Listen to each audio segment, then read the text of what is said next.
L'observation de la semaine du 6 au 11 avril 2026, la semaine en cours, est sans appel. Le cacao se négocie actuellement à 3,09$ le kilo.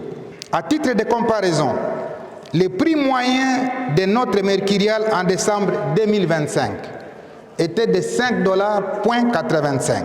Tandis qu'en décembre 2024, nous avons frôlé les sommets historiques approchant les 11$ sur les marchés internationaux, bien que la mercuriale locale affichait prudemment 6$ en début de ce même mois de décembre 2024. Ces données ne sont pas de simples chiffres, mais des boussoles stratégiques pour nos producteurs. S'agissant des causes de la chute des cours mondiaux, parce que c'est une question principale, nos services identifient 3 facteurs majeurs à ce retournement des situations.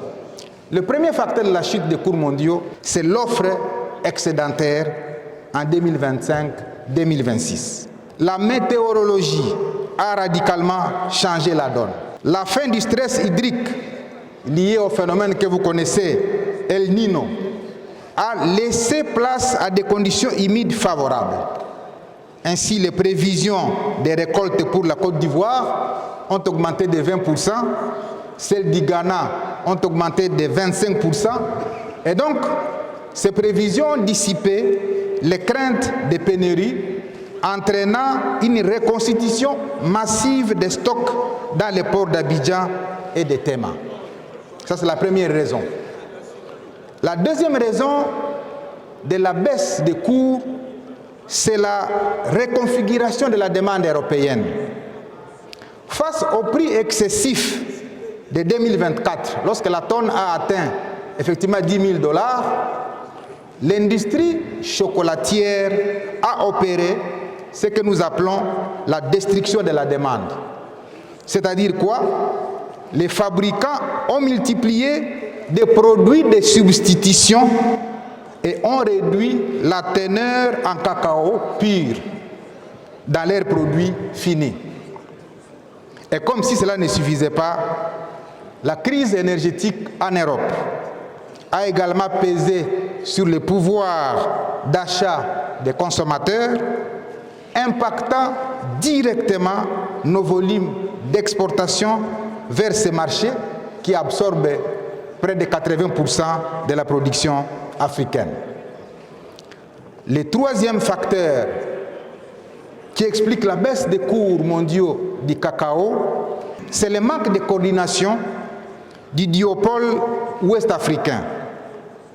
La stratégie de régulation commune entre la Côte d'Ivoire et le Ghana a montré ses limites face à la pression des marchés à terme, accentuant ainsi la spéculation à la baisse. C'est ici le point nodal de la préoccupation de l'honorable Kambale Moussavouli Vaomawa Eli et de l'ensemble de la population congolaise. En effet, si les cours du cacao baissent partout, y compris en Côte d'Ivoire et au Ghana, nos producteurs locaux sont durement frappés pour 3 raisons endogènes. La première raison, c'est la fragmentation de l'offre. C'est-à-dire, le faible réseautage de nos coopératives laisse les producteurs individuels isolés face aux acheteurs. Sans force de négociation collective, nos agriculteurs subissent la loi des comptoirs au lieu de la discuter. Deuxième raison, ici, qui est endogène, c'est le déficit de qualité et de transformation. Alors, trop souvent, notre cacao est vendu brut, sans fermentation adéquate et parfois mélangé à des impuretés.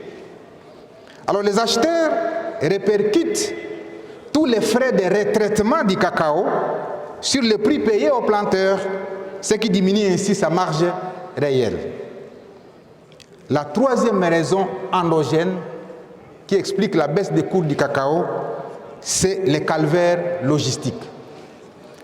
La carence d'infrastructures de transport et de stockage dont vient parler le ministre d'État ici oblige le producteur à écouler sa récolte au premier centre de négoce venu et à n'importe quel prix pour éviter le pourrissement de ses fèves ou pour couvrir des frais de transport exorbitants.